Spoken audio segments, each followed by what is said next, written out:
Bismillahirrahmanirrahim. Assalamualaikum warahmatullahi wabarakatuh. Alhamdulillah. Alhamdulillahilladzi khalaqal mauta wal hayata liyabluwakum ayyukum ahsanu amalan ya. Nggak bi takutnya nggak bisa nafas kalau disogok. Alhamdulillah nih kita akan bahas soal hal yang menarik ya, karena bulan ini tuh World Happiness, ada World Happiness Day di bulan ini, tepatnya tanggal 20 katanya. Jadi ada bulan kebahagiaan gitu. Nah, udah nyiapin mood untuk ngomongin kebahagiaan di WA promotor itu sesuatu banget ya. Terus panjang lagi, wah udah sampai mana, gimana, ada apa, kenapa, gue wah seru seru seru. Terus tiba-tiba nelfon, makin wow ya. Tapi alhamdulillah masih bisa bertemu teman-teman, kita bahas tentang hal yang menarik nih ya, soal bahagia. Jangan-jangan kita selama ini kesulitan merasa bahagia karena kemudian juga tidak betul-betul memahami apa sebetulnya bahagia. Tapi memang apakah bahagia sesuatu yang harus dipahami gitu ya? Kan yang penting mah dirasakan kan gitu ya. Nah, jangan-jangan kemudian kita mendefinisikan kebahagiaan itu pada hal-hal yang ternyata menjadi sumber ketidakbahagiaan. Nah, kemudian orang mikir bahwa bahagia jika begini dan begitu, padahal jika begini dan begitulah sumber-sumber ketidakbahagiaan ya. Hati-hati, waspada. Misalkan gini, aku minum karena aku kemudian, aku minum karena aku ingin tidak haus. Ternyata makin minum, aku malah makin haus, ya. Kalau ternyata yang diminumnya adalah bukan air bening, tapi malah air laut, kan gitu ya. Barangkali kita kemudian salah mendefinisikan kebahagiaan, mengejar kebahagiaan yang kemudian ketika kita kejar definisi itu, malah kita makin nggak bahagia ya, kayak tadi. Kita haus, kita butuh minum, yang kita minum malah air laut, ya. Ya makin lama makin kering, makin asin ya, makin nggak enak, makin haus malahan. Nah, itulah yang terjadi pada kebanyakan orang. Eee di grup filosofi Ruang Hati, hampir setahun lebih, setahun setengah lah, kita itu bikin yang namanya happiness journal ya. Setiap seminggu sekali itu selalu ada setor, hal-hal yang membahagiakan di minggu ini. Dan itu saya lagi menseriusi untuk mulai dikaji, diteliti ya di masing-masing orang, tema-temanya apa aja. Walaupun itu datanya dari 2 tahun yang lalu, mulai dari 2 tahun yang lalu, tapi kayaknya masih relevan. Pas mulai baca-baca kayaknya masih relevan. Nah, dari situ mulai baca-baca lagi dan ngecek semua literatur soal happiness ya, kebahagiaan. Nah, ternyata ada hal yang menarik ketika kita ngomongin soal happiness atau kebahagiaan ya. Mari kita mulai share screen-nya ya. Nah, teman-teman selamat datang ya. Mudah-mudahan teman-teman yang hadir di sini adalah teman-teman yang bukan karena teman-teman tidak bahagia ikut webinar ini. Tapi kemudian justru dengan ikut webinar ini, upaya teman-teman untuk membahagiakan orang lain juga gitu ya. Walaupun pertanyaannya, apakah kamu bahagia gitu ya?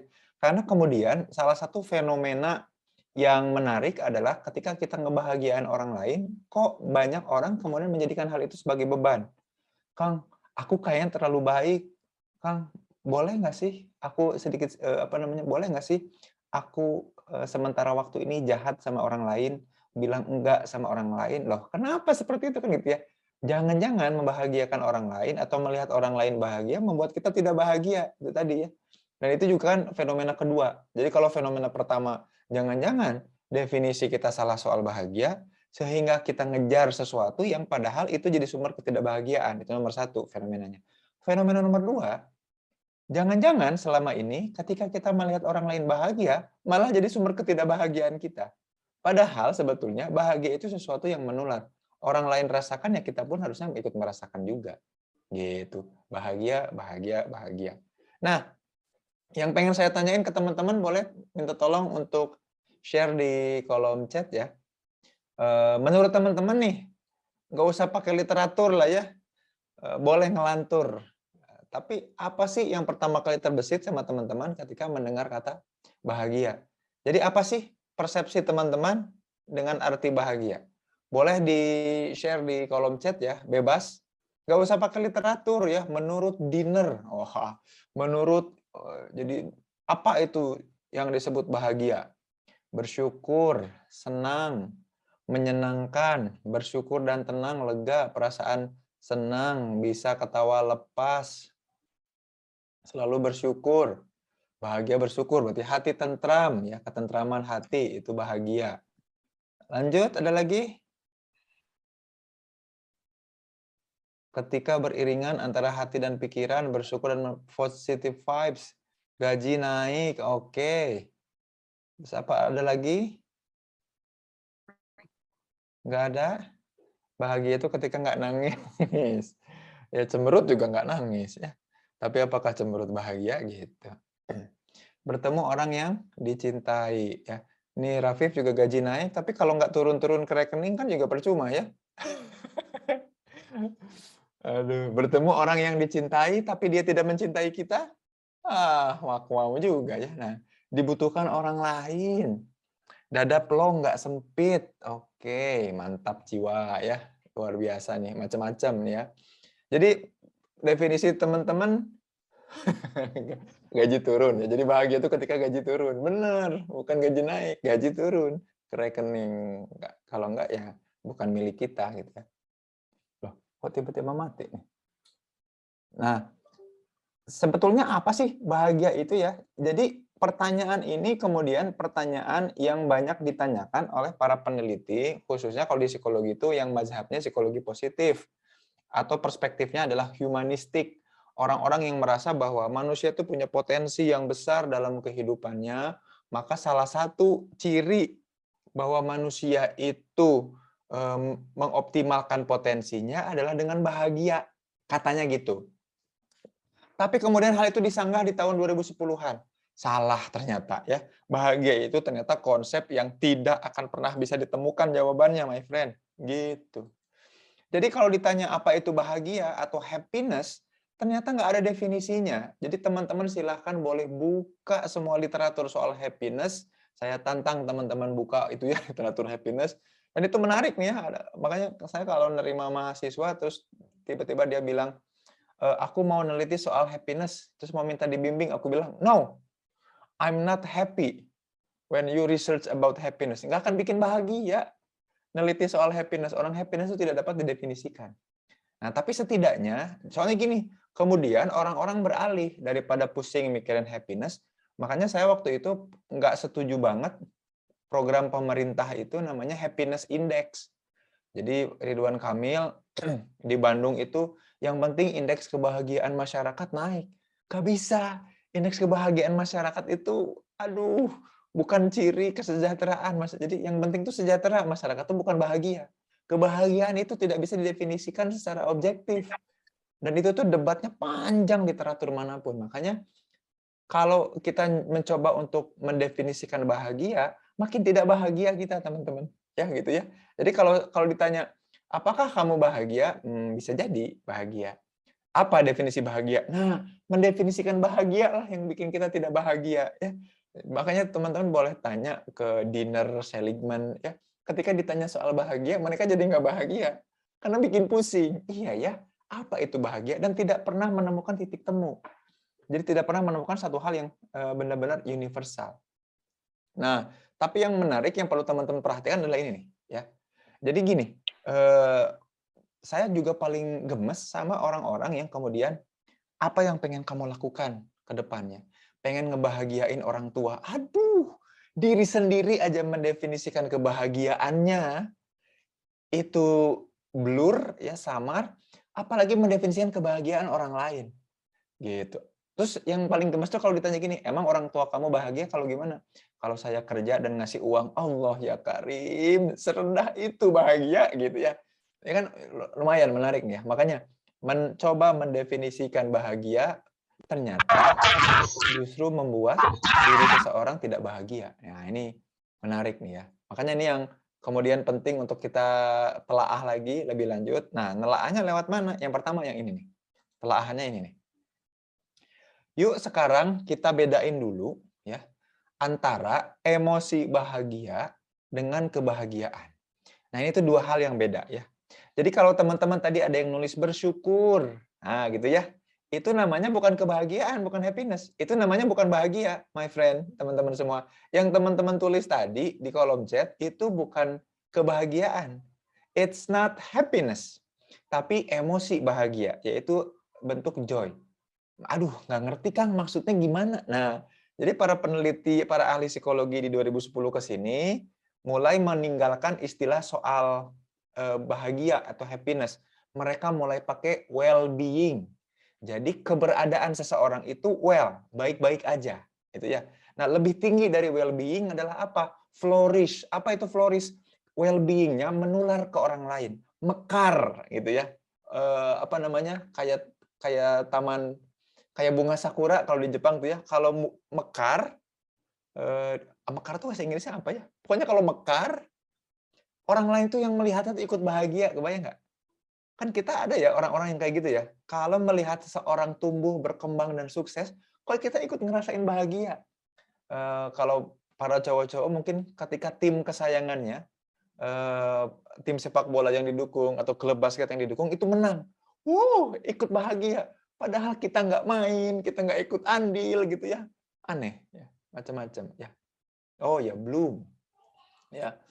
Nah, makanya bedain antara emosi bahagia dan kebahagiaan. Nah, tidak ada lagi istilah happiness di yang ilmiah. Setelah itu yang diteliti adalah apa? Well-being, ya, mau itu subjektif atau psychological well-being, ya, well-being semua, atau flourish, pribadi yang flourish. Flourish person, flourish personality, flourish behavior, dan macam-macam itu jadi variabel psikologis tersendiri. Happiness mulai ditinggalkan. Karena makin diteliti, makin ngaco jawabannya. Jadi kalau teman-teman ketahui, siapakah negara yang paling bahagia di dunia? Jawabannya Indonesia. Indonesia tuh paling bahagia dengan apa namanya, kemiskinan yang makin tinggi, ya, juga harga-harga yang naik, nggak imbang, dengan internet yang paling lemot seluruh dunia, bahkan se-ASEAN. Internet kita paling lemot gitu ya, dan macam-macam luar biasa. Nah, makanya tidak ngomongin kebahagiaan, kita lagi ngomongin emosi bahagia. Jadi jawaban teman-teman tadi di kolom chat itu adalah ciri emosi bahagia. Maksudnya gimana emosi bahagia itu? Maksudnya gini, emosi itu kan ketika sesuatu terjadi, ketika ada kejadian, kita merespon kejadian itu. Nah, itu namanya emosi. Kalau orang nyenggol kita, kemudian dia nggak minta maaf, malah melotot, kita jadi jengkel sama dia, kesel. Itu perasaan kita, itu emosi kita. Emosinya jengkel, kesel. Respon kita terhadap senggolan, gitu ya. Tiba-tiba ada yang ngasih hadiah ke kita. Ini Kang Zen ada hadiah buat Kang Zen. Merespon dapat hadiah gimana? Seneng. Ya. Jadi ketika jawaban teman-teman bersyukur, tenang, tentram, dapat gaji, gitu ya. Ada orang yang menjelaskan soal kejadiannya, artinya apa? Kejadian yang dia respon dengan emosi bahagia, dia sebut sebagai bahagia, gitu ya. Nah, kalau ada kejadian, perbuatan, fenomena yang kemudian nantinya akan dia respon dengan kebahagiaan, maka dia sebut dengan kebahagiaan. Kalau ada kejadian, direspon dengan emosi bahagia, dia sebut itu kebahagiaan. Padahal belum tentu. Makanya orang kemudian mempersyaratkan sesuatu. Contoh, aku bahagia kalau udah kerja. Kenapa? Karena pekerjaan akan direspon, dibayangkannya, diharapkannya, akan direspon dengan emosi bahagia. Aku bahagia kalau udah nikah. Karena di bayangannya, di ekspektasinya, di harapannya, kalau aku nikah, maka aku akan mendapatkan emosi bahagia. Bukan kebahagiaan. Ya, teman-teman akan merasakan nih kalau sudah menikah nih ya. Bayu gimana setelah menikah? Bahagia atau emosi? Merasakan kebahagiaan atau malah justru sebaliknya? Kan enggak. Bagaimana Bayu? Silakan merespon dulu. Semuanya Kang. Emosinya bercampur ya, nggak cuma bahagia. Nah makanya tadi ekspektasi dan harap. Jadi gini, orang itu kemudian mendefinisikan kebahagiaan itu lewat emosi bahagia. Padahal itu dua hal yang sangat berbeda, teman-teman. Dua hal yang tidak saling terkait ya. Nah ini waspada nih. Kebahagiaan itu bukan emosi bahagia, gitu. Dan emosi bahagia itu sesaat. Bukan cuma sesaat, tapi apa? Bisa dibuat. Jadi jangan susah-susah. Atau jangan nyusahin diri. Karena kita tahu bahwa emosi bahagia itu bisa dibuat. Emang serius? Emosi bahagia bisa dibuat? Cius. Udah dari dulu banget malah tokohnya. Dari tahun 60-an dan 70-an ada tokoh namanya Paul Van Lang. Bilang kalau ternyata kalau kita mau create emotion, ya cukup bergerak.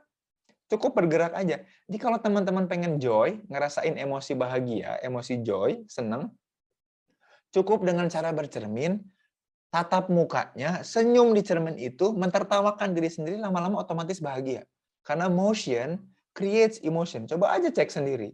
Jadi bisa dibuat emosi bahagia itu. Tapi kan itu bukan kebahagiaan, my friend.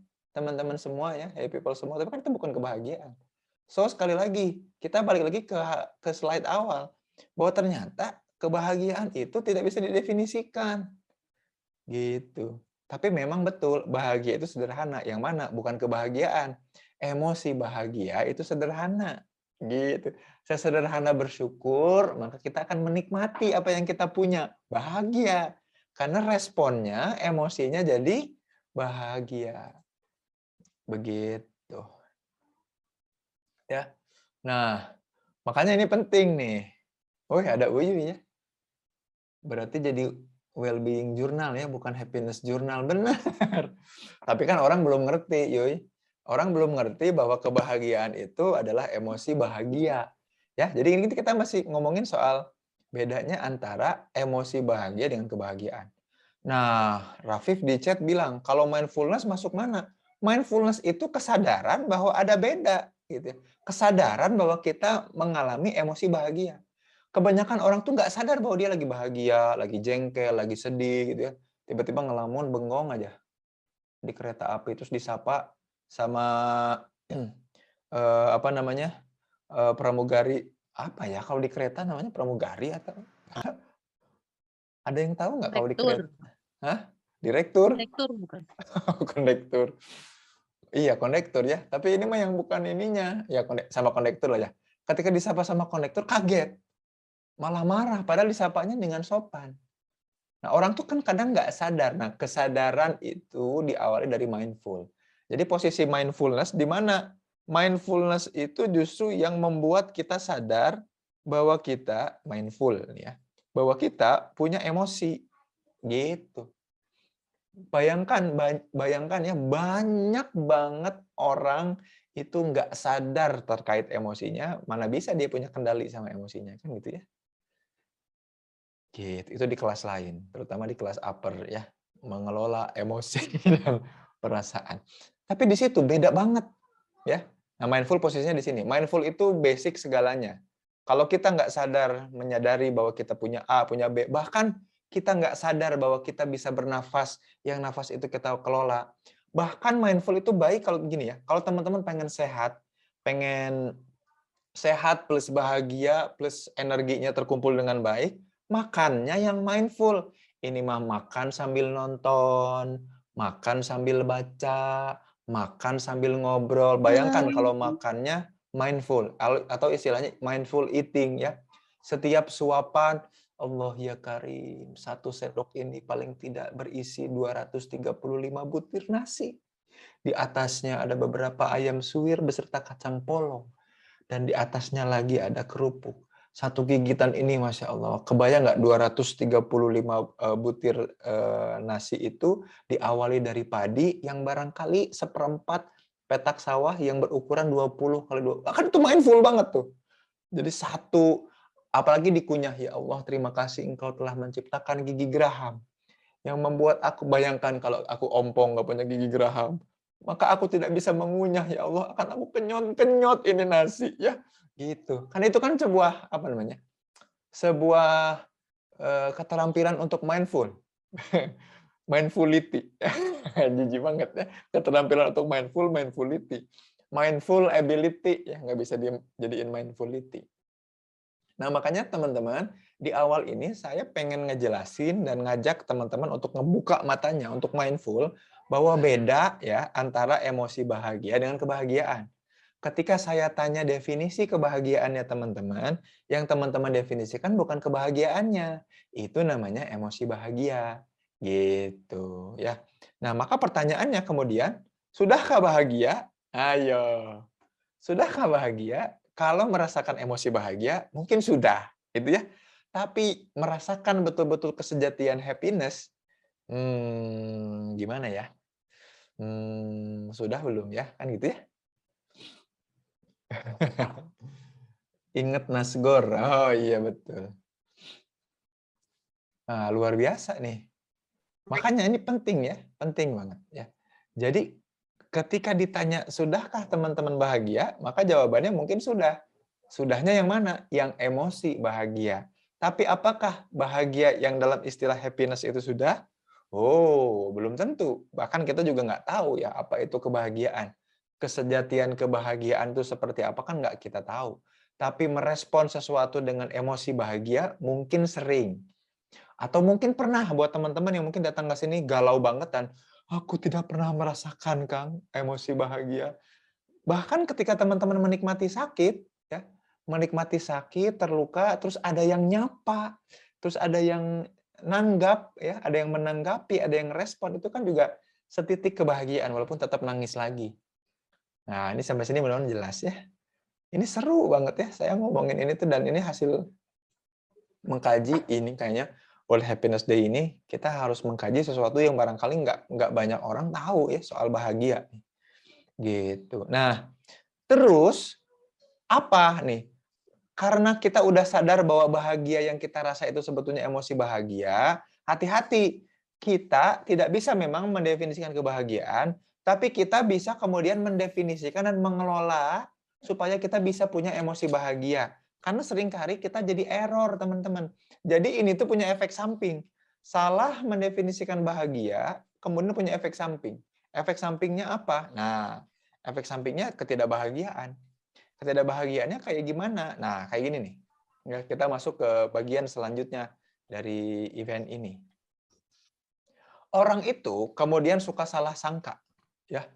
Orang itu suka salah sangka, teman-teman. Salah sangkanya gimana? Maunya bahagia, tapi yang dikejar itu malah capaian dan kepuasan, gitu ya. Jadi gini, untuk mendapatkan emosi bahagia, nah ini mudah-mudahan kebayang ya, untuk mendapatkan emosi bahagia, maka kemudian orang menyimpan capaian dan juga kepuasan sebagai syarat supaya saya bisa merespon dengan emosi bahagia gitu ya. Makanya tadi, kalau aku udah nikah aku pasti bahagia deh, nggak akan segalau sekarang. Sama kayak saya, kalau disertasi udah beres dan udah tersemat gelar doktor, itu pasti saya bahagia. Apa iya? Karena belum tentu. Makanya saya pernah bikin penelitian ke orang-orang yang wisuda. Saya tanya orang-orang yang wisuda 2-3 hari setelah wisuda. Bagaimana perasaanmu? Apa yang muncul di pikiranmu saat ini? Bahagia atau hampa? Ayolah. Kebanyakan orang kan hampa setelah wisuda ya. Seneng wisudanya. Wah, wisuda. 2 atau 3 hari kemudian, ya kok aku ngapain ya? Aku kemana ya?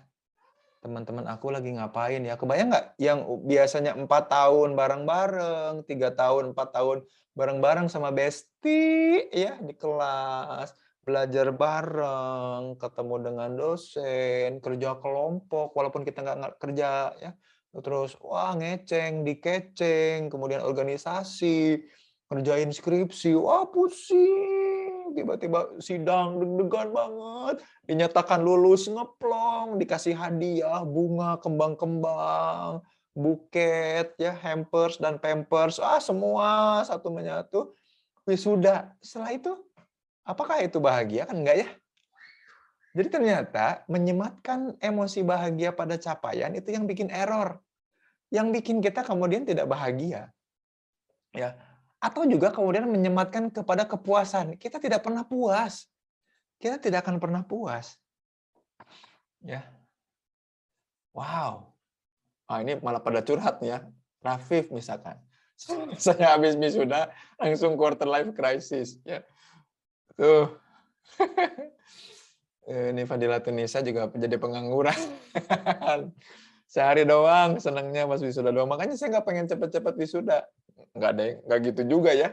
Makanya ini mudah-mudahan teman-teman paham ya bahwa nih guys, Orang tuh nggak bisa mendefinisikan kebahagiaan, dan biasanya mendefinisikan kebahagiaan itu pakai emosi bahagia. Sayangnya, nih tadi, ya, emosi bahagia itu kan sesaat, dan dia bisa dibuat, tapi orang nggak pernah tahu. Yang salah itu, mereka nggak tahu, kecuali teman-teman yang ikut webinar ini ya. Jangan bilang siapa-siapa. Ya. Gratis lagi ya webinarnya. Nah, orang tuh nggak tahu kalau emosi bahagia ini bisa sesaat diciptakannya, sesaat, simple banget, dan bisa dibuat. Simple banget ngebuatnya. Makanya betul, emosi bahagia itu sederhana, memang betul. Tapi, apa yang terjadi my friend, teman-teman semua, happy people semua, orang itu untuk dapetin emosi bahagia aja, dia butuh pakai capaian. Dia butuh pakai kepuasan. Duh, aku belum dokter tuh nggak bahagia. Kebayang nggak? Duh, gaji belum 2 digit tuh belum bahagia. Duh, aku belum nikah tuh belum bahagia. Duh, aku belum punya anak tuh belum bahagia. Duh, belum punya rumah, belum punya mobil, belum punya semua tuh jadinya nggak bahagia kesannya. Wow. Wow. Padahal kita nggak lagi ngomongin soal kebahagiaan loh. Kita lagi ngomongin emosi bahagia yang sesaat dan bisa dibuat. Wow. Error banget kita ya, my friend ya, teman-teman semua, happy people semua. Sampai sini sudah tertamparkah? Kalau belum, tolong tampar diri sendiri aja. Ya, ini luar biasa nih.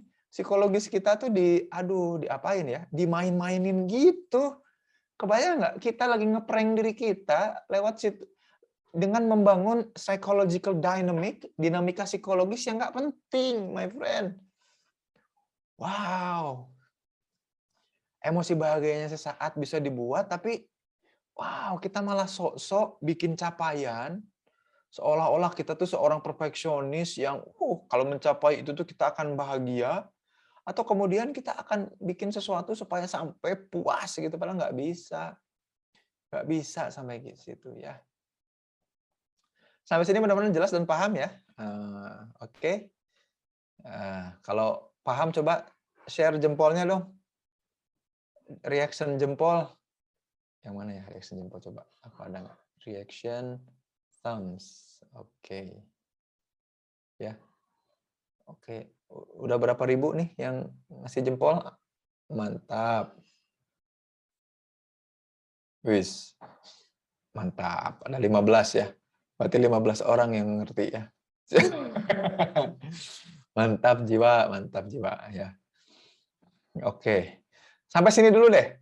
Barangkali ada yang mau sharing atau bertanya. Setelah sesi diskusi yang ini, teman-teman boleh, saya akan ngajak teman-teman untuk nge-breakdown soal apa sih yang dimaksud dengan capaian, apa yang dimaksud dengan kepuasan, dan bagaimana mengelolanya ya, supaya kita dapat emosi bahagia. Nah, sampai sini nih, kita stop dulu sharingnya. Saya persilahkan untuk ada yang nanya atau ngobrol. Silahkan. Kak Uni, silahkan barangkali mau mimpin sesi pertanyaan, atau ada yang mau langsung raise hand atau bertanya di kolom chat juga boleh. Ini Kang Rafif udah raise hand, Kang. Silahkan, Kang Rafif. Silakan, Kang.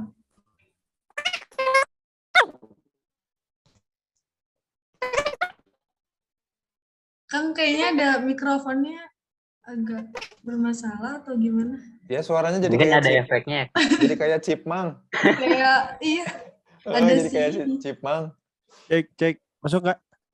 Ini masuk. Ini real time nih, bukan chipmunk. Biasa kesalahan teknis. Oke, Kang. Siap. Menarik. Nuhun insightful. Mungkin ini ya, apakah ini disebut bahagia atau tidak? Ini konteksnya juga untuk saya yang masih jomblo gitu ya. Mungkin teman-teman yang lain juga gitu kan.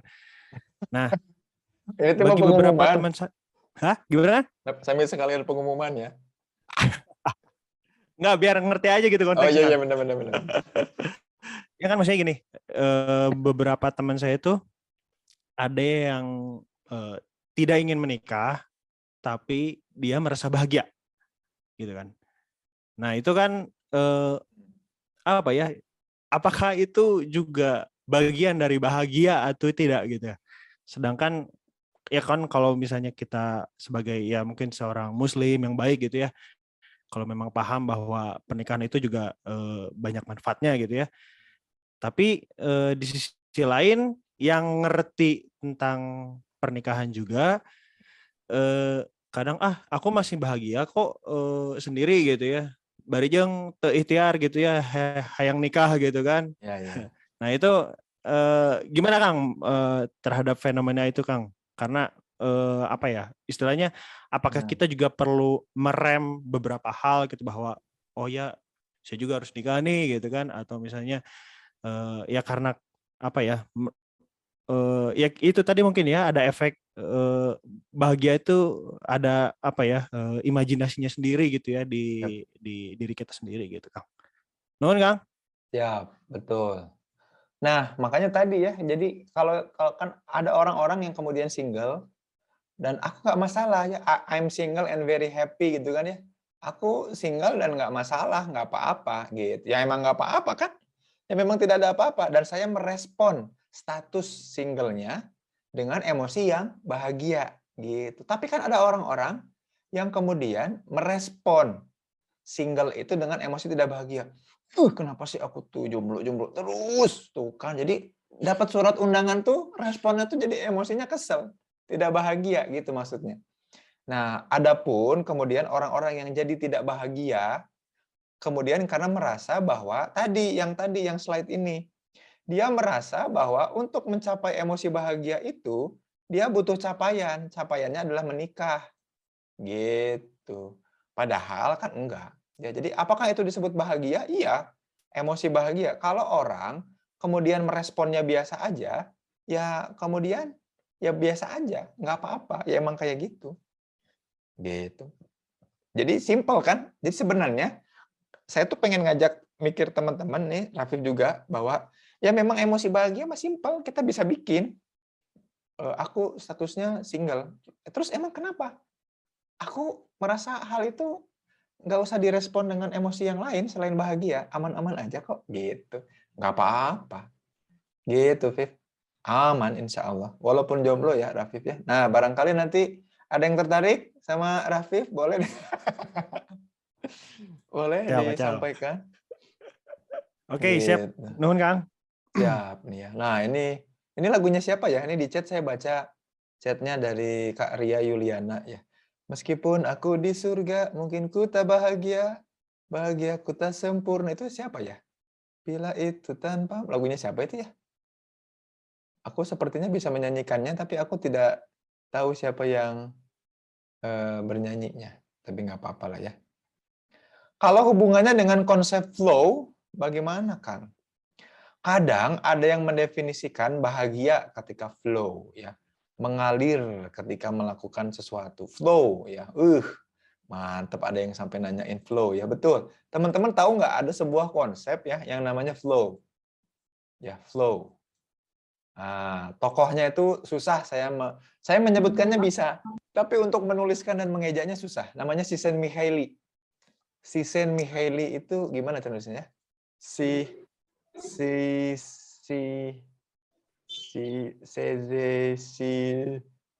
susah pokoknya susah lah pokoknya Csikszentmihalyi ada set C dari C aja namanya. Csikszentmihalyi itu bilang teori soal flow.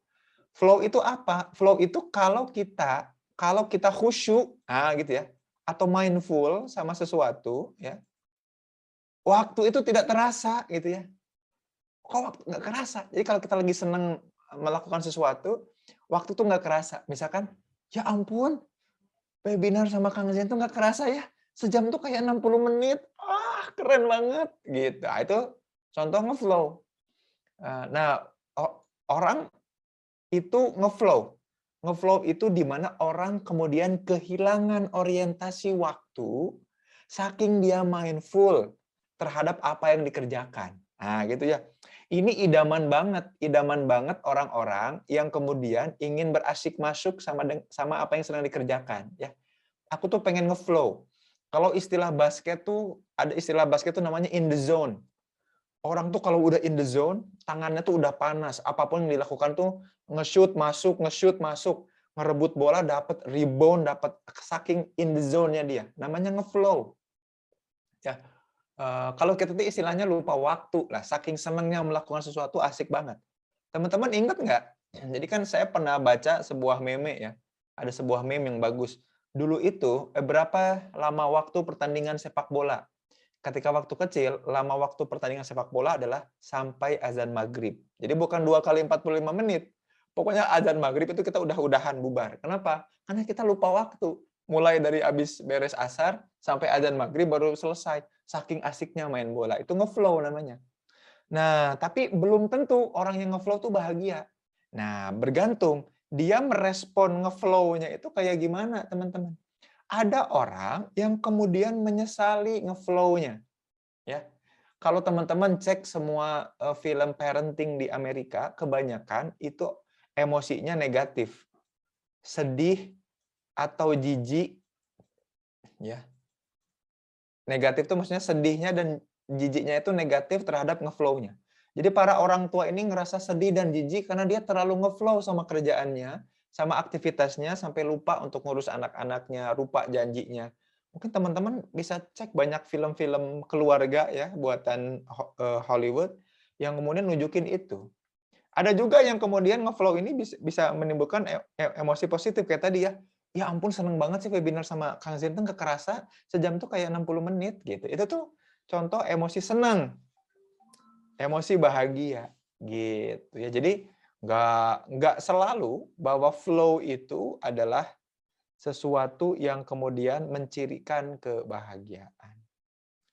Begitu ya, mudah-mudahan menjawab ya. Tuh, sama Uyuy udah di-share tuh ya di kolom chat.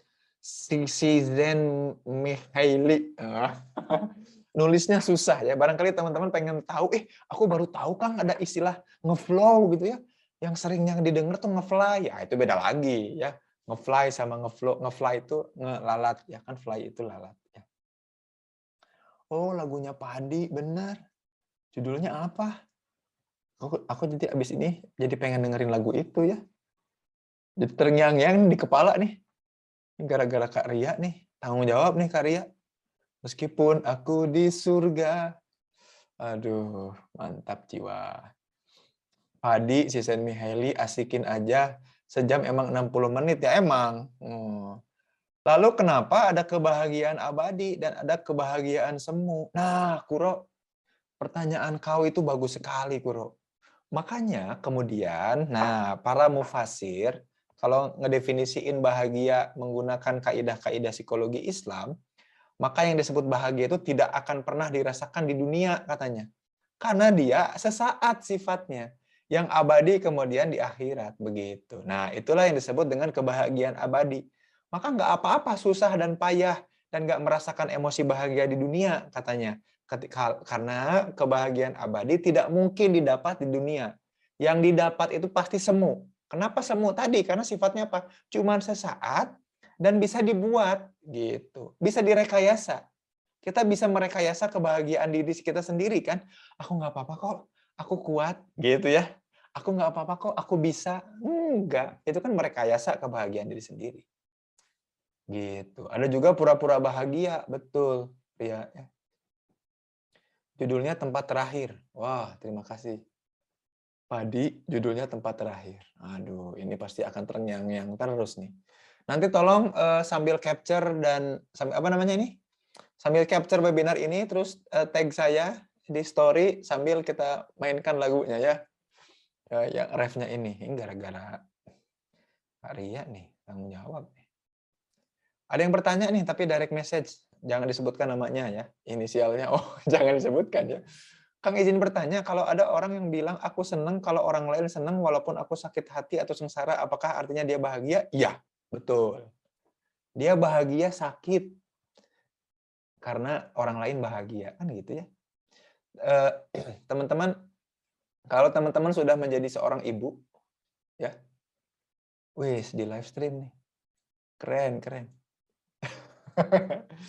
Your meeting is being live stream, katanya. Tadi sampai mana ya? Oh, kalau teman-teman merasakan menjadi seorang ibu, teman-teman akan masuk ke dalam sebuah fase yang dinamakan fase menyusui ya. Kalau teman-teman pikir itu alamiah, susah ya, ternyata berat. Jadi saya mau wawancara seseorang yang sekarang sedang aktif menyusui lagi, istri saya. Hal yang paling berat ketika menyusui adalah rasa sakit ketika awal-awal menyusui. Sakit itu tidak pernah dirasakan di tempat lain ya. Mungkin laki-laki yang pernah disunat masih kalah jauh lah sama sakitnya disusui sama anak. Tapi walaupun sakit tetap bahagia. Karena apa? Anak menyusui. Makanya kita, aduh saya gimana ya, suka pengen ngejembel. Tahu nggak ngejembel? Apa ya bahasa Indonesianya ngejembel ya? When we try to put our hand with scissor position to other people cheeks, ngejewer ya, nah Bibit, ngejewer bibit. tapi ke pipi dan keras banget. Nah itu suka pengen ngejembel karena ngomongnya suka sompral tuh ya, orang-orang yang nggak sopan sama ibunya. Padahal dia disusuinya pakai ASI, gitu ya. Itu sakit banget loh, dikasih ASI itu sakit banget. Tapi ibu-ibu tuh tetap bahagia. Jadi kalau pertanyaan teteh-teteh ini yang di DM, ya dia sakit tapi bahagia ya. Jadi ada yang sakit tapi bahagia, ada juga yang sakit tapi tidak berdarah ya. Itu beda. Oke, saya lanjut ke slide ya. Kita sekarang ngomongin capaian dan kepuasan. Kalau ternyata teman-teman tidak ada lagi yang mau ditanyakan ya, nggak apa-apa, bagus ya. Karena semakin banyak pertanyaan, barangkali juga saya semakin tidak bisa menjawabnya. Kita kemudian masuk di capaian. Jadi gini ya, mudah-mudahan sampai sini ngerti ya. Bahagia itu tidak selamanya. Ya. Dan kemudian orang tuh ternyata salah mendefinisikan bahagia itu malah emosi bahagia. Padahal emosi bahagia itu sekali lagi sesaat dan bisa dibuat. Nah, karena sesaat dan bisa dibuat, kok orang-orang mah pada ngaco. Kenapa pada ngaco? Karena dia malah bikin-bikin yang namanya sok-sok capaian dan bikin-bikin dengan kepuasan. Jadi seolah-olah gini teman-teman. Jadi dia ini apakah karena kita kemudian bangsa Indonesia Nusantara keturunan Majapahit yang kemudian sering membaca kisah-kisah Gajah Mada yang di dalamnya terdapat sebuah fenomena yang disebut dengan sumpah palapa, di mana aku berjanji tidak akan memakan buah palapa sebelum mempersatukan Nusantara. Aduh, itu kan kata-kata siapa? Gajah Mada ya. Dipikir-pikir aku kuliah di Universitas Gajah Mada ya. Pantesan pedih ya, karena mungkin ada sumpah palapa itu. Nah, justru orang tuh jadi bilang kayak gini, seolah-olah bilang kayak gini guys, hey people semua. Aku baru mau merasakan emosi bahagia kalau aku sudah mencapai sesuatu atau mendapatkan kepuasan atas sesuatu. Kalau itu belum aku capai, maka aku tidak pantas untuk bahagia. Gitu. Makanya barangkali di antara teman-teman ya para milenial, hey people semua di sekitarnya teman-teman, orang-orang yang kebetulan tidak tergerak untuk ikut webinar ini dan itu nggak apa-apa, masih banyak merasakan ketidakbahagiaan yang dibuat-buat, yang permanen dan dibuat-buat. Karena apa? Ya karena ini dia mempersyaratkan capaian dan kepuasan untuk bahagia. Ya, gitu. Ini barangkali juga karena sumpah palapa itu ya, mudah-mudahan enggak. Nah, capaian itu apa? Nah, yang dimaksud capaian, based on research-nya gini. Jadi yang dimaksud capaian itu adalah ini nih, guys. Hasil, jadi selalu harus ada hasil. Harus ada result-nya. Hasil dari upaya. Nah, seringkali orang tuh upayanya tuh harus payah, harus susah, harus panjang. Hasil dari upaya memenuhi kebutuhan dan atau keinginan. Jadi capaian itu kalau kita udah punya hasil atas sesuatu yang kita inginkan, baru kita berhak untuk ngerasain yang namanya emosi bahagia. Begitu katanya. Ya. Jadi capaian kita tuh jadi gini, baru boleh bisa merasa atau baru disebut pantas berhak merasakan emosi bahagia kalau kebutuhan kita sudah terpenuhi, tercapai. Atau keinginan kita sudah tercapai. Ya kayak tadi, duh aku kayaknya nggak pantas untuk bahagia. Kenapa? Soalnya aku belum menikah. Karena aku ngerasa bahwa menikah itu mendapatkan kebahagiaan sejati. nggak tahu aja loh kalau udah nikah kayak gimana ya. Aduh, luar biasa ya. Atau aku kayaknya kalau udah lulus baru bahagia. Nggak gitu. Kita berhak bahagia dari sekarang. Mau sudah atau belum menikah, sudah atau belum lulus, kita berhak bahagia. Gitu. Dan nggak usah pakai mempersyaratkan capaian-capaian tertentu. Cuman kemudian orang pakai ini. Orang ngerasa aku tuh butuh capaian. Ya. Jadi capaian itu apa? Seolah-olah sesuatu tuh harus udah ada hasilnya dulu. Padahal boleh nggak bahagia dengan apa yang ada? Bayang nggak? Walaupun aku belum menikah, alhamdulillah masih banyak yang sayang, gitu ya. Dan tidak ada musuh. Itu tuh sebuah capaian sebetulnya. Tapi buat orang-orang yang merasa itu bukan hasil, nggak bisa, aku tuh nggak boleh bahagia. Gitu ya. Ini mohon maaf nih menyinggung para jomblo, jombloan, jomblowati ya, yang merasa aku kayaknya masih belum berhak di umur segini untuk bahagia karena aku belum menikah. Padahal teman-teman sebayaku semuanya sudah menikah. Enggak, berhak kok bahagia. Kenapa? Atas apa keberhakan bahagianya? Sendiri pun, kemudian aku nggak nyusahin orang lain, aku mandiri, banyak yang sayang, tidak punya musuh, tepo seliro, tenggang rasa, apalagi bahasanya ya, itu kan aman gitu. Nah, makanya jangan mempersyaratkan apapun untuk merasakan emosi bahagia. Tiap kita berhak bahagia bukan dari apa? Bukan dari hasil. Bisa jadi dari proses. Bisa jadi dari hal-hal yang simpel dan mudah, nggak usah sampai payah. Nggak usah semua kebutuhan ini kan dipenuhi, atau hal-hal yang kita inginkan, yaitu hanya harapan. Yang penting saat ini kita masih bisa masih bisa memunculkan harapan keinginan pun itu juga sebuah hal yang baik, sebuah capaian begitu. Yang kedua soal ini nih yang disebut dengan kepuasan. Titik optimal seseorang, jadi kepuasan itu adalah titik optimal. Nah, teman-teman mudah-mudahan bisa ngebedain ya antara optimal dengan maksimal. Gitu ya. Jadi gini, kalau teman-teman suka ngelihat nggak, teman-teman pasti pada punya motor ya, atau minimal di rumah ada yang punya motor gitu ya. Atau kalau nggak punya ya punya tetangga yang punya motor, atau pernah ngelihat motor, atau pernah naik motor gitu ya. Pasti di motor tuh ada namanya speedometer. Urutan angka dari 0 sampai misalkan berapa ya? Kira-kira 150 lah ya. 150 km per jam. Artinya apa? Motor ini bisa dipacu sampai maksimal 150 km per jam. Bisa lebih nggak dari 150 km per jam? Nggak bisa. Kalau nggak bisa berarti 150 km per jam adalah titik apa? Titik maksimal. Nah, gitu. Lalu kemudian kita mengendarai motor itu. Lalu kita geber. Aduh, geber itu bahasa Indonesia ya? Benar ya? Kita geber, atau ada bahasa Indonesia bakunya, boleh di-share di chat ya, kira-kira menggeber itu apa ya? Ngegas, bukan menekan ya. Kan kalau gini bukan menekan ya, apa ya? Mentwist susah lah ya. Gitu, pokoknya ngegas lah ya. Ngegas sekencang-kencangnya sambil naik motor, itu kita bisa sampai berapa? Itu namanya titik optimal. Ketika saya ngegas, saya cuma bisa sampai berapa? Cuma bisa sampai 100 km per jam. Karena kalau lebih dari itu, motor tuh udah mulai goyang dan bahaya. Makanya titik optimal yang bisa saya gas, itu cuma 100 km per jam. Itu namanya titik optimal. Ya. Jadi kepuasan itu adalah titik optimal, bukan titik maksimal. Ya. Makanya saya suka nganggap orang yang ngomong, aku udah berbuat maksimal, itu gombal. Itu gombal. No. Kita tidak akan pernah nyampe titik maksimal, tidak akan pernah. Ya. Orang yang kemudian nyampe ke titik maksimal adalah orang-orang yang terkapar. Ya.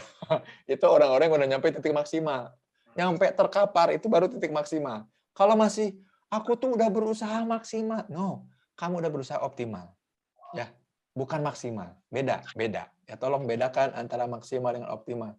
Aduh, konsep optimal maksimal aja nggak ngerti lu ya, nggak akan kali kayak gitu ya. Nah ini kepuasan tuh di titik optimal. Jadi orang tuh satisfy, puas di titik optimal. Jadi kepuasan itu adalah titik optimal seseorang dalam menerima sebuah capaian atas keinginan atau kebutuhan. Jadi ternyata ada hubungan ya antara kepuasan dengan capaian. Ya.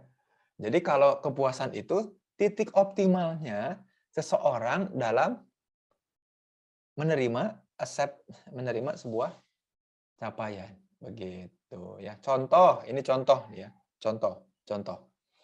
Kalau kita lapar, maka kita butuh makan kan ya? Butuh makan, maka kita makan.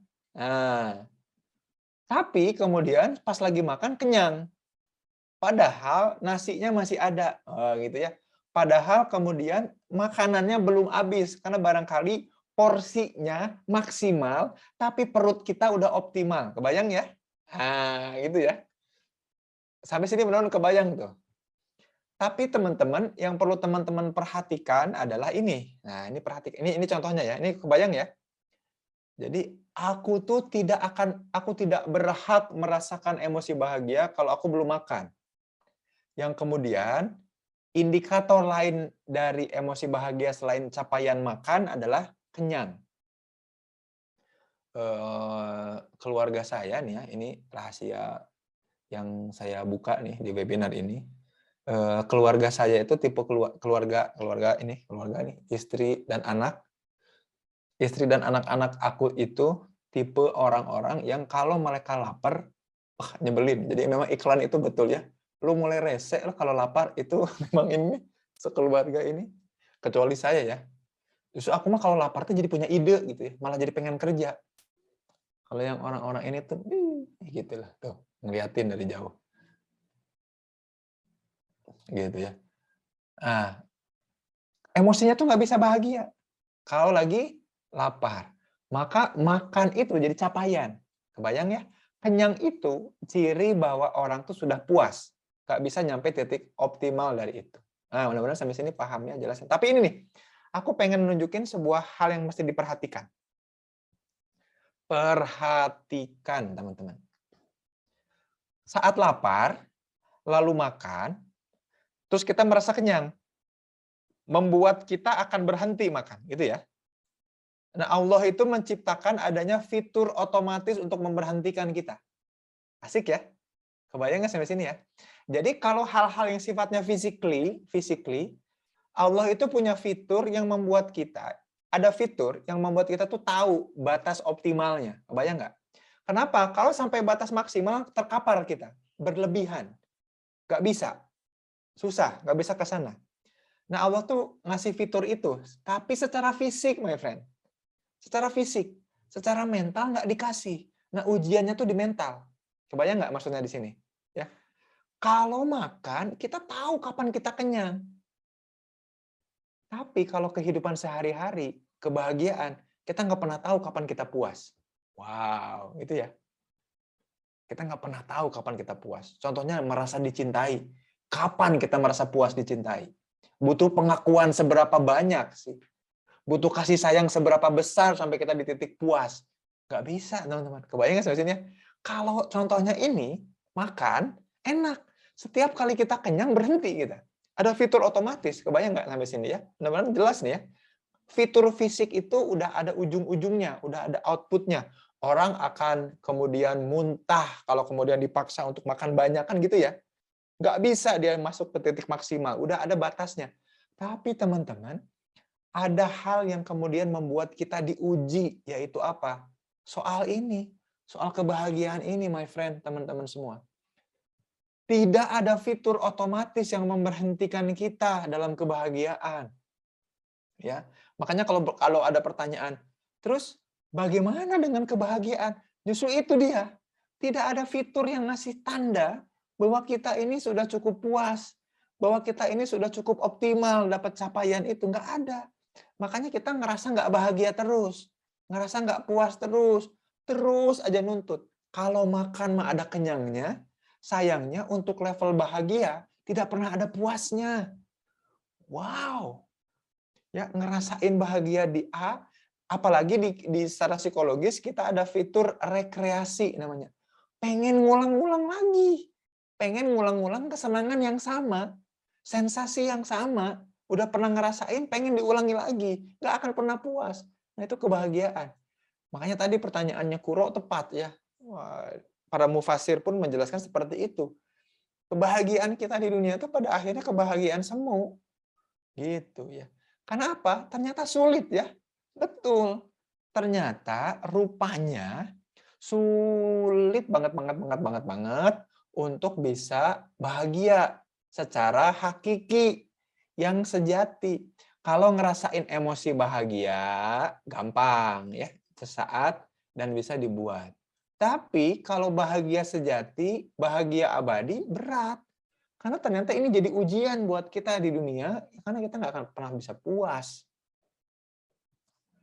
Ya, tapi kita bisa mengelola nih capaian dan kepuasan, setidaknya kita cuma punya emosi bahagia yang bertahan dan sustain. Kenapa? Karena emosi bahagia itu jadi energi. Energi untuk berbuat kebaikan dan manfaat di dunia. Untuk kita supaya bisa bahagia yang sejati di akhirat sana. Gitu ceritanya, my friend, teman-teman. Ajakannya tuh ke arah sini ya. Jadi saya nggak lagi ngajak teman-teman bagaimana cara untuk bahagia. Beli. Bulan April akan ada e-coin dari Hey Academy. Nggak akan kayak gitu ya. NFT Hey Academy enggak akan. Teman-teman silakan jadi afiliator, tidak akan seperti itu ya. Jadi opsi bahagianya ternyata bisa nih. Untuk bisa dapat bahagia sejati, kita butuh energi kebaikan yang itu kemudian didapat dari emosi bahagia, yang itu kemudian dari apa? Dari keterampilan kita mengelola capaian-capaian dan kepuasan. Supaya ini tidak jadi prank yang kemudian membuat kita jadi tidak bahagia lagi. Gitu. Alhamdulillah ya. Begitu teman-teman. Tapi kan belum ya. Gimana caranya? Caranya seperti apa? Nah, makanya kemudian para peneliti, para ahli di tahun 2015 ke sini ya, terutama kajian-kajian tentang positive psychology, membahas sebuah kata yang penting, bukan flourishing, bukan well-being ya. Kata yang kemudian menarik nih ya. Kalau dalam istilah psikologi Islam, di Islam itu istilahnya namanya qanaah. Tapi istilah ilmiah dalam psikologi, kita menyebutnya dengan istilah ini, teman-teman. Abundance. Abundance. Apa itu abundance? Keberlimpahan. Ya. Sebuah psychological state, perasaan psikologis sementara, yang membuat kita merasa berkecukupan terhadap diri, merasa berkelimpahan atas apa yang dimiliki, untuk kemudian ingin buru-buru nge-share orang lain. Nah,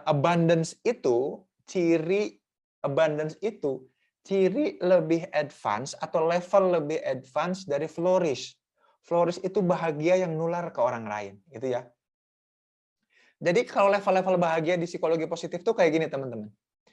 Aku menerima apa yang terjadi pada diriku. Level pertama namanya apa? Acceptance.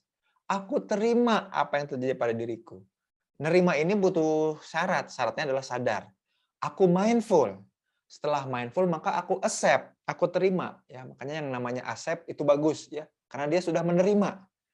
Accept Saipudin ya, accept Sunandar ya. Itu bagus, sudah menerima. Accept, sudah accept. Jadi mindful levelnya, habis mindful adalah accept ya. Sudah accept baru tadi emosi bahagia. Ya, mindful dan ngeflow tadi ya. Ngeflow baru kemudian well-being, habis well-being baru flourishing. Nah, di atas flourishing adalah abundance gitu, itu levelnya. Abundance itu cara pandang yang menganggap bahwa diri ini sudah berkecukupan dan berlimpah. Nah, kebanyakan tafsir-tafsir di Indonesia, terjemahan di Indonesia itu bilang qanaah itu merasa cukup ya. Oh enggak, aku bukan merasa cukup. Jadi justru qanaah itu berkecukupan dan berkelimpahan. Cukup untuk diri, aku udah titik optimal nih. Kalau maksimal aku bisa tepar nih, bisa jontai. Aku titik optimal, tapi masih ada keberlimpahan dalam diriku, aku share ke orang lain ya. Nah, itu namanya qanaah. Nah, itu yang kita sebut dalam ilmu psikologi sebagai abundance. Abundance ya, keberlimpahan. Cara pandang bahwa kemudian menganggap diri ini berkecukupan dan berkelimpahan. Nah, kalau pakai mindset level abundance ini, maka gimana nih cara ngelola kepuasan dan capaian. Ya tadi ya, dengan definisi yang di atas tadi. Lalu bagaimana cara ngelola capaian dan kepuasan tadi dengan si abundance teori ini, dengan abundance mentality ini? Nah, makanya gini, cara kemudian untuk mengelola capaian adalah syarat mencapainya bukan hanya kita sudah melakukan apa, tapi bermanfaat apa untuk apa? Untuk others. Others. Nah, maka banyak banget kalimat-kalimat psikologis ilmiahnya adalah it's not about me anymore. Tapi it's about siapa? We. Ya, itu cause we.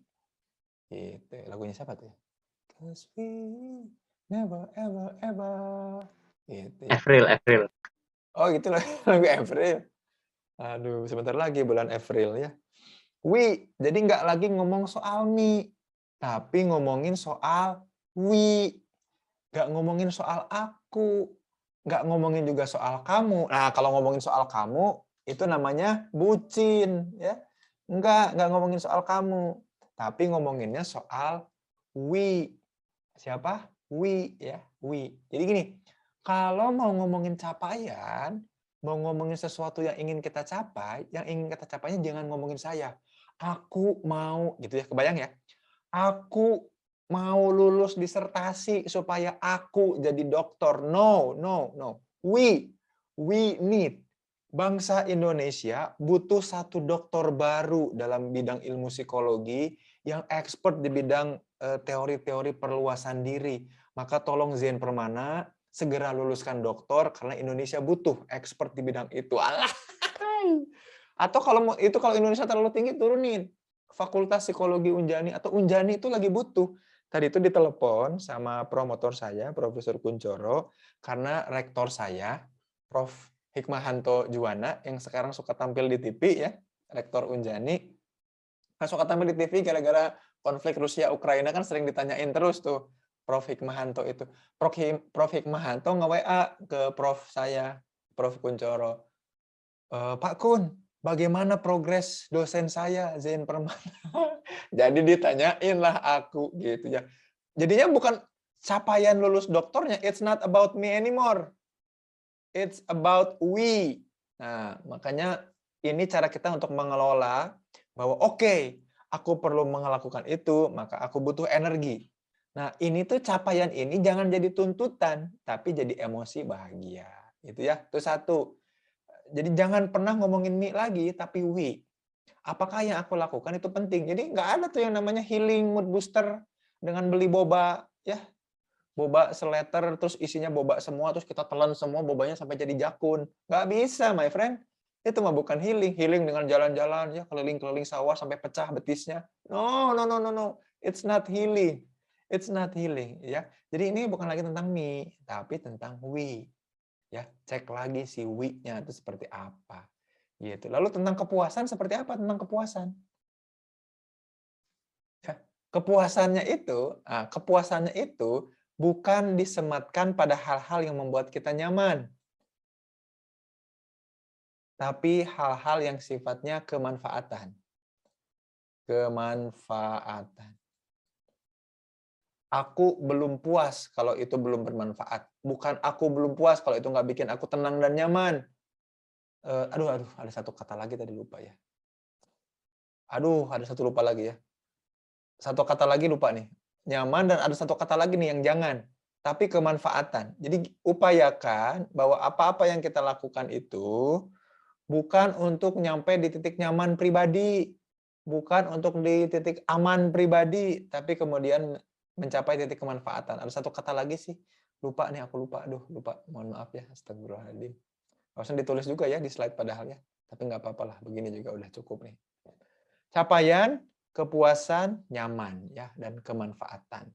Begitu kira-kira. Jadi itulah cara mengelola energi kita supaya dapat emosi bahagia. Jadi kalau ditanya apakah bahagia, jawab aja iya. Karena itu bisa dibuat. Kenapa iya? Karena kalau aku bahagia, kamu pasti bahagia kan? Karena kalau aku bilang aku nggak bahagia, kamu pasti kepo.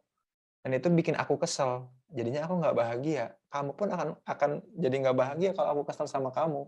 terus kamu bilang ih baperan, rese, kita jadi berantem. Gitu. Jadi gimana nih, mau berantem aja atau mau bahagia nih, kan gitu ya. Bahagia. Jadi it's not about me, but it's about we, dan ngomongin soal nyaman dan kemanfaatan.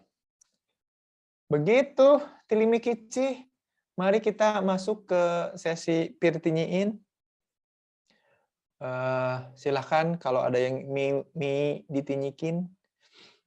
Oh, ini udah banyak juga nih di kolom chat ya, tarik. Bahagia itu pilihan berarti ya, Kang? Iya dong, pilihan ya. Betul sekali. Oh, ini ada yang direct message. Kang, kalau kita sedang sedih, kita harus nikmati fase kesedihan kita dulu sampai habis atau segera mencari, oh sorry, nah baru keinget, alhamdulillah. Terima kasih pertanyaannya. Yang tadi itu istilahnya ada satu istilah lagi, nyaman, dan yang ini nih, yang kedua adalah penerimaan. Penerimaan, bukan menerima ya, tapi penerimaan. Kita tuh butuh diterima sama orang lain, acceptance, di accept. Jadi puasnya kita itu kalau diterima sama orang lain. Kebayang nggak? Bayang gini, bayangin aja anak kecil lah. Anak kecil lagi bikin puzzle, Pah, lihat Pah, ini tuh namanya istana. Wih, keren. Kebayang nggak? Butuh pengakuan dan penerimaan. Acceptance dari orang. Ya. Jadi kepuasan itu is not about comfort. Ya. Bukan soal kenyamanan. Bukan soal acceptance. Bukan. Atau pengakuan ya dari orang lain, tapi soal kemanfaatan. Bikin puzzle istana itu manfaatnya apa? Kebayang nggak sampai sini? Clear ya?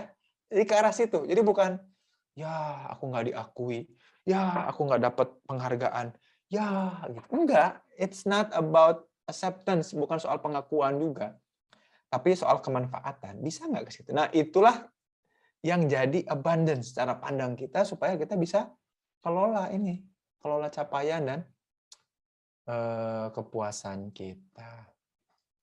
Begitu ya. Saya balik lagi ke tadi mana ya? Ke mana nih tadi nih? Ini banyak yang direct message nih. Kayak di IG aja banyak direct message. Kan kalau kita sedang sedih harus nikmati ya gini nih. Menikmati fase kesedihan sampai habis itu ciri butuh pengakuan juga minimal sama diri. Jadi jangan sampai habis menikmatinya. Justru menikmatinya sekedarnya aja bahwa aduh makasih udah lama banget aku nggak nangis karena sedih banget. Alhamdulillah jadi seneng tuh. Tapi lama-lama manfaatnya apa sedih ya? Kira-kira buat kita itu capaiannya apa? Buat kita itu capaiannya apa? Kan nggak ada. Maka nikmatinya sekedarnya aja. Secukupnya. Kapan terakhir kali gitu ya? Secukupnya gitu katanya. Patih Gajah Mada, iya Sab, betul Sab. Bahagia itu pilihan, iya. Tarik. Oh ini masih ngomongin soal jembel ya. Betul Gina, memacu ya. Tadi itu ngegeber itu namanya memacu, betul. Memacu dalam melodi ya. Gitu, betul. Nah, ini juga ada yang ini, Kang Punten tolong di anonim nama saya ya. Kalau ada kata-kata isi gelas diri sendiri baru bisa isi gelas orang lain. Wow, gimana? Isi gelas diri baru isi gelas orang lain. Betul banget. Makanya kita yang butuh merasakan emosi bahagia. Nah, itu yang betul. Kata-kata atau kalimat itu betul banget. Makanya tadi ya, level-levelnya tuh kalau di psikologi positif tadi yang saya bilang. Sadar dulu, mindful dulu, baru naik ke kok aku jadi lupa ya. Mindful terus apa tadi ya? Tiba-tiba ngeblank ya gara-gara nyanyi lagu itu. Mindful terus apa tadi? Penerimaan. Acceptance ya. Apa acceptance? Lagi teman-teman emosi ya. Emosi bahagia. Bukan yang tadi tahapan, yang kemudian ada well-being, emosi bahagia. Nanti ada flourishing, emosi bahagia, well-being, ngeflow, well-being, baru flourish. Jadi memang di awal kita perlu dulu ngisi dulu gelasnya. Gelas itu adalah emosi bahagia tadi. Bukan berarti sampai full, ya. Bukan berarti isinya harus sampai full, bukan. Jadi gitu, hati-hati ya. Jadi betul, kata-katanya betul, tapi bukan berarti harus full. Dan bukan berarti bilang kayak gini, jangan minta-minta kebahagiaan dong, gua aja belum keisi. Bukan gitu. Maksudnya gini, kita perlu mengisi diri sambil ya kalau kita ada sedikit ya kasih sedikit-sedikit juga ke orang lain. Itu namanya flourish. Ya. Begitu. Makanya kalau habis bantu orang rasanya bahagia itu karena tentang we. Betul sekali Feli, betul pisan. Kang kalau pura-pura bahagia di hadapan orang lain walaupun kita sakit sebenarnya itu nggak apa-apa ya? Atau nggak apa-apa?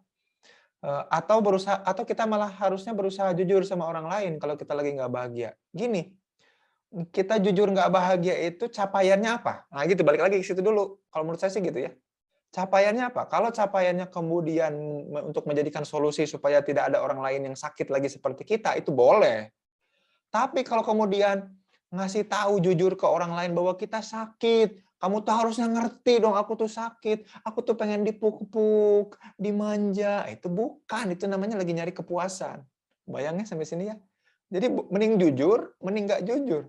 Ya mending jujur, tapi untuk kepentingan bersama. Makanya mindsetnya, wih, emang enak nggak sih digituin? Enggak ya. Aku ngerasa itu loh. Tapi aku ngajak kita semua supaya nggak ngerasain itu yuk gitu. It's about we. Saya inget banget pas saya lagi jadi ketua BEM. Waktu itu posisi di mana mahasiswa baru yang datang ke UPI itu suka kebingungan. Ini aku tuh mau datang kemana, masuk kemana, arah kemana. Nah, mulai ada kan suka yang ada ngejemput ya, jurusan ini sini deh gitu ya, sengaja untuk didata untuk dibully ya gini, sini deh sini gitu ya. Nah orang tuanya pada nganggur. Nah, aku nggak suka kalau mamah aku yang nganterin aku ke kampus itu nggak ikutan gitu. Makanya kita sediain pos orang tua. Waktu itu cuman jurusan kita nih, jurusan psikologi yang nyediain pos orang tua. Jadi mahasiswanya kita data, kita kumpulin, terus kita sambut, orang tuanya pun kita sambut. Nah, gitu. Nah, sebelum acara itu, beberapa hari sebelumnya, pas gladi resik, saya ajak teman-teman jalan-jalan semua. Dari Masjid Al-Furqon, ke atas, ajak muter-muter. Terus mereka tuh pada protes. Ini ngapain sih, Zen? Pusing deh kita. Ini mau rapat atau gimana? Katanya mau rapat persiapan besok. Terus aku bilang, ngerasa nggak sakitnya jalan-jalan? Pusingnya, gelisahnya? Teman-teman nggak pasti kan saya mau ngajak kemana? Nggak tahu kan? Nggak ngerti kan mau diajak kemana? Yuk besok ketika kita nyambut mahasiswa baru dengan orang tuanya, kita kasih kepastian. Gitu loh. Mereka, jadi saya tuh soalnya dulu ngerasain hal itu. Nah itu mikirnya about we, bukan lagi tentang me. Kalau tentang me itu pasti bilang gini, aku nggak enak aku nggak mau organisasi-organisasian kayak gini banget sih, aku nggak dianggap, nggak gitu. Tapi aku pengen setiap orang dianggap, maka yuk kita bikin aturan ini. Makanya dari sejak S1 saya nggak jadi ketua ya, selalu pengen jadi ketua. Supaya apa? Supaya bisa merasakan apa yang orang lain rasakan. Bisa disimpulkan ketika merasa nggak bahagia itu jangan-jangan adalah ketika kita lagi kurang ngasih manfaat. Iyalah, betul banget. Kalau kita nggak bahagia, itu tuh kita tuh lagi nggak ada kontribusi apa-apa. Gitu. Cara memunculkan emosi bahagia itu gimana ya, Kang? Wih, di awal udah dibahas banget. Salah satu cara yang paling cepat. Nah, di slide yang paling awal tuh udah dibahas sebetulnya, walaupun nggak dikasih tahu caranya ya. Tapi saya udah mention nih. Yang awal banget ini nih. Nah, dia sesaat. Emosi bahagia itu sesaat bisa kita ciptakan. Caranya gimana? Coba tatap ke cermin, tatap muka kita tuh senyum. Atau tunjukkan wajah konyol. Lama-lama emosi bahagia akan otomatis muncul sendiri. Semudah itu loh memunculkan emosi bahagia. Ya, jadi kalau emosi bahagia itu nggak sesulit itu. Ya, begitu Kak Joa. Oh ini lagi banyak dibahas kemarin ya soal Joa masjid itu toa ya. Sorry garingnya ini ketularan Hafsah nih sama Bayu. Acceptance betul yo yang tadi ya. Flow, well-being, flourishing, abundance. Abundance paling puncak ya tadi. Kang, saya tuh ngajar di madrasah yang staf gurunya sedikit, tapi anak-anaknya banyak, ya sekitar 30-an. Pengajar yang lain tuh ada masalah pribadi sama saya, yang dibawa ke madrasah. Jadi kesannya tidak profesional. Ya iyalah, kalau masalah personalnya pasti tidak profesional ya. Namanya juga masalah personal. Gitu. Saya jadi agak tertekan, karena selalu di pojokan. Wah, di tengah dong, makanya ke tengah, jangan ke pojok. Ya. Banyak teman saya yang menyarankan untuk keluar dari madrasah. Bukan keluar. Kalaupun keluar tapi nggak di tengah, tetap akan ke pojokan. Ya, jadi jangan sampai kita tetap di pojokan. Cari titik tengah dari segala sesuatu. Ya. Tapi saya suka berpikir nasib anak-anak. Betul, beresin masalah personalnya. Apa yang perlu dilakukan? Minta maaf aja. Aku ngerasa kemudian ada sesuatu yang mungkin kemudian menjadikan ini tuh jadi masalah, menjadikan aku tuh jadi nggak nyaman untuk ngajar dan belajar. Dan saya selalu merasa di pojokan. Merasa nih ya. Faktanya gitu nggak sih? Tanyain aja, dikonfrontir aja dulu biar cepat selesai. Apakah solusinya adalah dengan saya keluar? Tanya ke orangnya dong. Kalau enggak, aku mau kerjasama dong, atau aku mau minta maaf deh. Kamu mau apa? Coklat Toblerone? Nih aku kasih, gitu ya. Gitu. Jadi mau nggak mau harus minta maaf. Biarin aja, kan dia yang ngerasa menang ya, ngerasa tinggi. Wah, dia yang minta maaf, makanya rasakan itu anak baru. Nggak apa-apa, biarin. Demi anak-anak, demi apa? Demi we. It's not about me. Dia yang emosi bahagianya terkuras, kita mah jadi biasa aja. Nah, kalau kemudian kita malah menobjektifikasi, menjadikan diri kita terus-terusan jadi objek untuk dia bully secara instrumental karena dipojokkan terus, itu yang jadi bahaya justru, ya. Begitu. Mengubah penerimaan dan pengakuan menjadi kemanfaatan gimana, Kang? Oh, ini nanya ya. Mengubah penerimaan dan pengakuan menjadi kebermanfaatan itu gimana caranya? Rasanya berusaha melakukan tanpa berpikir kata orang, tapi malah merasa lelah dan capek. Gini, kebermanfaatan itu gini, apa yang aku lakukan, apakah kemudian bisa dirasakan sebagai satu keuntungan nggak buat orang lain? Itu gitu, ya. Jadi ketika gini loh, apakah dengan menyelenggarakan webinar ini, kemudian saya makin terkenal? Kan enggak juga ya. Yang follow segitu-gitu aja tetap gitu ya. Yang ikut kelas juga belum tentu makin banyak kan, nggak apa-apa. Bukan itu yang dipengen itu. Apakah kemudian dari apa yang saya sampaikan, teman-teman dapat kesadaran baru nggak soal kebahagiaan? Itu yang penting. Apakah dari apa yang saya sampaikan, kemudian teman-teman punya cara pandang baru nggak tentang bagaimana menghadapi situasi-situasi yang kemudian tidak membuat teman-teman bahagia? Gitu. Ya, memang kemudian ujung-ujungnya adalah memaksa kita untuk bisa berkarya. Ya, memaksa kita untuk kemudian berbuat sehingga orang lain mendapat keuntungan dari keberadaan kita. Keberadaannya apa? Eksistensi kita lewat karya tadi. Ya. Jadi bahagia itu letaknya di mana, Kang? Di hati atau di pikiran? Di pikiran. Hati itu tempat ini, menetralisir racun ya, liver gitu. Semuanya di pikiran. Jadi kolb itu ada segumpal daging yang jika baik isinya, maka baik pula perangai dan akhlaknya. Itu tuh yang dimaksud segumpal kolb itu bukan hati. Yang dimaksud kolb itu segumpal daging itu otak ya, karena hati kita memang liver ya. Semua proses kognitif, afektif, psikomotor, motivasi itu di otak. Ya, kalau buat memori di hipokampus, ya untuk ngelola emosi di amigdala, untuk decision making dan lain-lain ada namanya medial prefrontal cortex ya. Di sini semua, di pikiran, di otak itu tempatnya, di kepala. Makanya aduh sakit hati, boleh ke sini boleh. Karena letaknya di ini nih, medial prefrontal cortex ya. Duh, aku putusin jangannya di sini, di sini.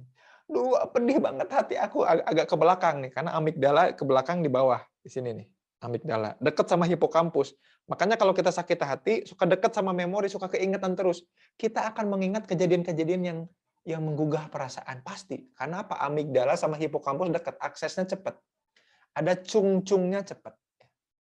Ngomong-ngomong soal cung atau cang ya, nanti ada Chungking Talk, tolong nonton ya.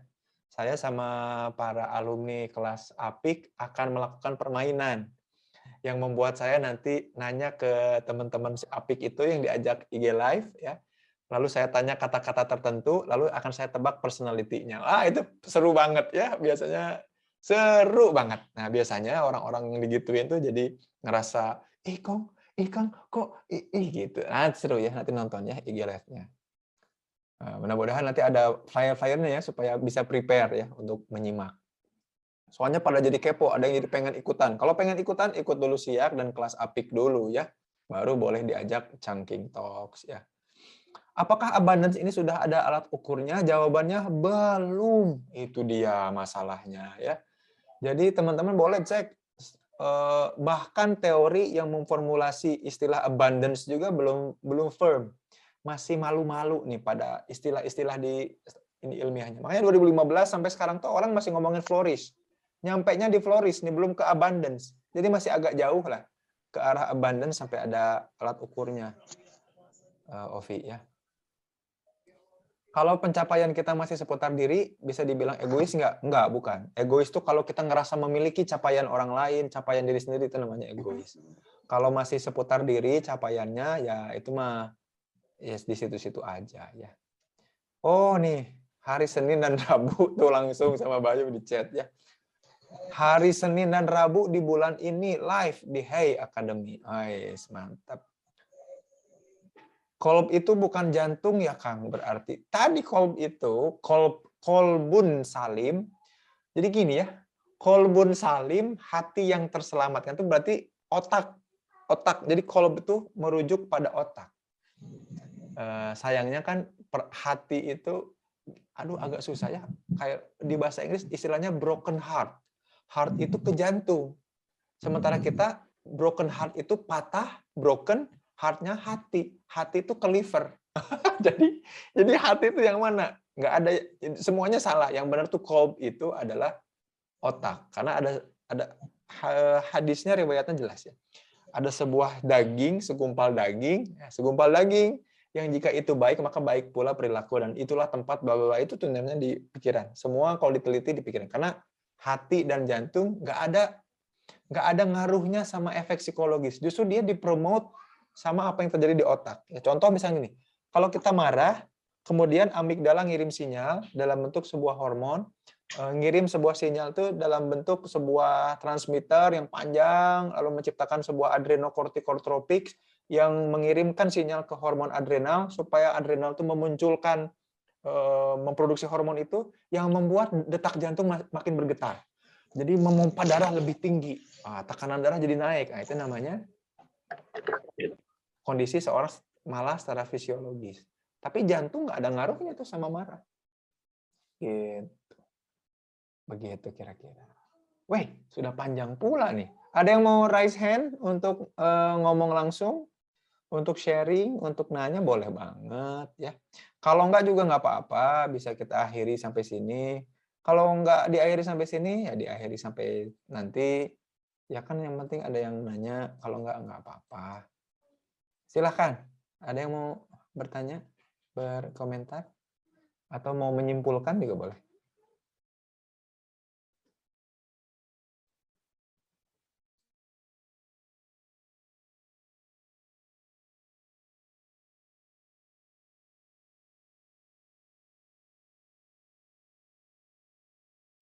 Kang Zen, sepertinya ada yang tadi bertanya tapi belum terbahas, Kang.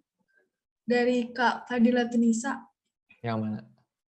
Yang mengubah penerimaan dan pengakuan menjadi kebermanfaatan gimana, Kang? Oh, ya tadi.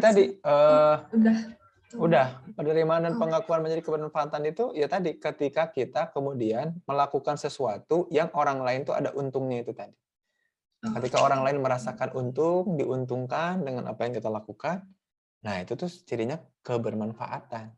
Kalau kemudian isinya masih supaya aku dilihat, supaya aku dihargai, itu bukan lagi kemanfaatan. Begitu. Berarti nggak berpikir lagi tentang kata orang, tapi malah jadi merasa lelah dan capek. Makanya soalnya mikirinnya orang berkata apa ya, orang ngasih feedback apa ya, bukan, tapi kita tuh nanya, kamu ngerasa diuntungkan nggak? Iya, dapat manfaatnya, dapat, alhamdulillah, udah. Walaupun dia komentarnya ya itu nggak masalah sama, tapi kamu ngerasain kan? Oke, ya udah, yang penting ngerasain. Gitu. Terima kasih Kang Zen. Semoga. Ada yang raise hand Kang dari Kak Sirot, silakan Kak. Zen, gue tuh mau nanya, nyambung Siap. yang tadi flow sebenarnya sih. Jadi saya tuh kan sempat belajar juga konsep tentang bakat ya, atau istilahnya sifat unik atau karakter atau talent mapping gitu ya, kalau di yang sedang sekarang lumayan ini itu kan bicara tentang keunikan sifat orang. Jadi kadang bahagia itu juga tergantung dengan keunikan orang gitu. Sehingga maksudnya kan tiap orang punya keunikan ya. Bahagia itu adalah ketika memang keunikan atau bakat itu memunculkan kebutuhan dan kebutuhan itu terpenuhi gitu. Nah, kalau seperti itu hubungannya dengan yang tadi itu abundance itu gimana, Kang? Bener nggak, apa nyambung nggak ya yang tadi? Misalnya ada orang punya bakat komunikasi, ya dia akan bahagia ketika dia bisa kemudian kebutuhan dia untuk ngomong, kebutuhan dia untuk ngobrol sama orang, ketemu orang itu terpenuhi gitu ya. Nah, kan seperti itu. Jadi ada rasa bahagia di sana gitu. Nah, itu hubungannya seperti apa nih kira-kira? Betul. Nah, menarik, nuhun Kang. Jadi gini, bakat itu kan istilahnya aptitude ya. Aptitude itu kemudian banyak didefinisikan sebagai gini. Ketika seseorang melakukan sesuatu tanpa banyak kepayahan, ya kalau istilah ilmiahnya adalah effortless. When someone doing something effortlessly, tanpa banyak usaha berat, tapi resultnya, hasilnya itu selalu lebih baik dari orang lain yang mengerjakan hal yang sama. Nah, itu namanya bakat, aptitude. Nah, orang yang berbakat belum tentu berminat dengan apa yang dikerjain, gitu kan? Gitu ya. Jadi ada orang yang berbakat ngomong, tapi dia nggak minat ngomong. Padahal kalau dia ngomong effortlessly, tanpa kepayahan, orang tuh bakal lebih ngerti gitu. Tapi kan ada orang yang tidak berminat. Nah, hati-hati soal, jadi gini, hati-hati. Memang banyak ya kayak talent mapping itu kan bagus juga ya, alat tesnya bagus. Saya pernah ikut nguji juga alat tesnya dan juga memang make sense ya, pemetaannya tepat gitu ya. Cuman kadang-kadang sama konsultannya suka didramatisir ya, seolah-olah itu tuh hal yang paling penting dan benar dan gitu ya. Enggak. Memang tetap ujungnya perlu dicek juga ya tadi. Jangan-jangan memang ada bakat nih. Ketika kita melakukan sesuatu effortlessly, itu kamu bisa sukses. Nah, masalahnya minat apa enggak. Jadi persoalannya bukan cuma bakat, tapi soal minat. Nah, hubungannya dengan capaian dan abundance gimana? Nah, ini masuk ke slide capaian ya.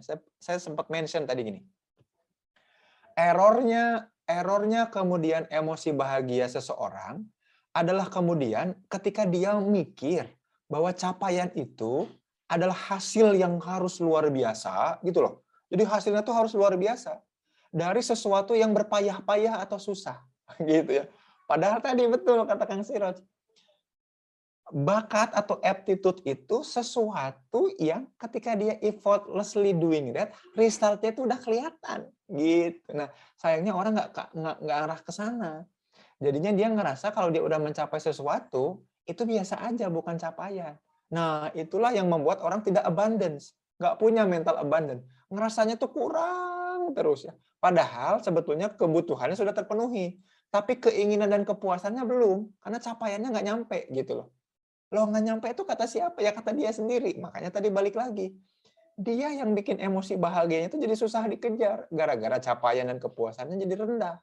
Gitu loh. Padahal ya bener, bakatnya udah bener kok. Ya barangkali kan kadang orang tidak berminat sama bakatnya ya. Gitu kayak anak-anak saya kan kayak Nyanya tuh berbakat banget. Tadi kata Kang Sirot, ngomong, public speaking, berbakat ya. Effortlessly ngomong itu. Tapi kan pengennya jadi minatnya jadi koki. Masaknya juga. Kan masaknya belum tentu selevel chef kan, tapi kan kita nggak tahu ya. Mungkin suatu saat selevel chef. Kayak gitu. Ini mudah-mudahan clear nih gitu. Jelas nggak Kang Siroj? Mudah-mudahan jelas ya. Siap-siap nonton, Kang. Siap.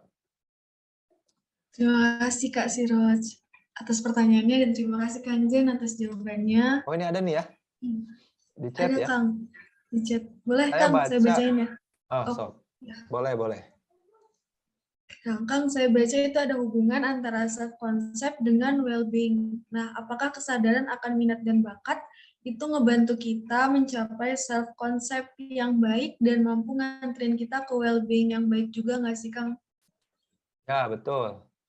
Jadi gini. Wah, kalau self-concept mah ada di kelas siap ya. Betul, self-concept itu memang akan nganterin kita ke well-being. Self-concept itu apa? Ketika orang dapat konsep tentang dirinya siapa. Konsep itu apa? Pengetahuan atau wawasan tentang sesuatu itu namanya konsep. Ya. Makanya kita kalau di meme-meme, di Reels atau di TikTok kan suka ada yang muncul ya yang suka bercanda-bercanda, bukan gitu konsepnya. Kebayang nggak ya? Jadi ada orang yang salah melakukan sesuatu, bukan gitu konsepnya. Artinya apa? Perbuatan dia tidak sesuai konsep. Konsep itu apa? Pengetahuan tentang apa yang seharusnya dilakukan. Nah, kalau konsep diri itu apa? Pengetahuan tentang apa dan siapa sebenarnya diri. Gitu. Nah, konsep diri ini awal kita ajakan untuk mindful tadi. Mindful itu level dasarnya dulu dari segala sesuatu. Jadi orang nggak akan bisa well-being sebelum mindful. Nah, mengenal konsep diri itu ciri mindful. Baru kemudian acceptance, menerima diri, baru diajak ke well-being. Gitu. Jadi kalau ditanya, itu kan jadi kayak judul skripsi banget ya. Hubungan antara self-concept dengan well-being. Iya, betul. Memang betul. Nah, tapi kesadarannya bukan atas minat dan bakat. Bukan. Kesadarannya itu atas diri, atas konsep diri. Bukan atas minat bakat, itu mah beda lagi. Ya, gitu. Karena minat bisa dicari. Minat itu tergantung tren. Ya. Makanya kalau zaman saya kecil, dulu masih banyak orang yang pengen jadi dokter, arsitek, astronot, gitu ya. Anak-anak zaman sekarang kan enggak ya. Konten kreator, e-sport player, streamer, kan gitu. Iron Man, Spider-Man gitu. Kan zaman dulu mah nggak ada gitu ya. Kayak gitu. Nah, self concept dengan well-being-nya betul, ada relasi dan hubungan dan kuat, betul, dan semuanya itu berdasarkan kesadaran atau mindfulness, iya. Tapi apakah itu terkait dengan minat dan bakat? Enggak. Jawabannya enggak nyambung. Begitu kira-kira, ya.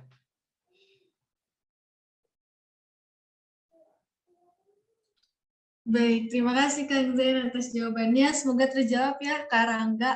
Dan pertanyaan Kak Rangga menjadi pertanyaan terakhir nih Kang, untuk mengakhiri sesi diskusi kita. Nah, selanjutnya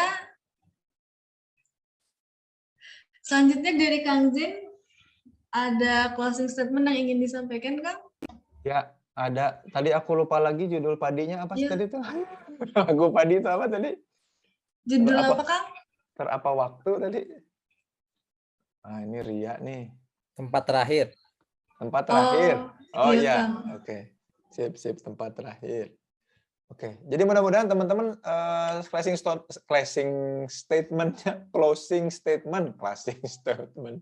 closing statementnya adalah mudah-mudahan di webinar kali ini teman-teman jadi sadar ya, ketika tadi judul webinarnya kan apakah kamu bahagia, apakah aku bahagia, maka yang kita maksud bahagia itu ternyata bukan kebahagiaan yang sejati, which is para peneliti dan ilmuwan sudah mengakui itu tidak akan pernah kita bisa definisikan, ya, karena kebahagiaan sejati itu tidak ada di sini. Yang kita rasakan kebahagiaan semu yaitu emosi bahagia. Ketika kita merespon kejadian dengan emosi-emosi yang bahagia. Dan itu tuh sebetulnya apa? Sesaat dan bisa dibuat, alias mudah.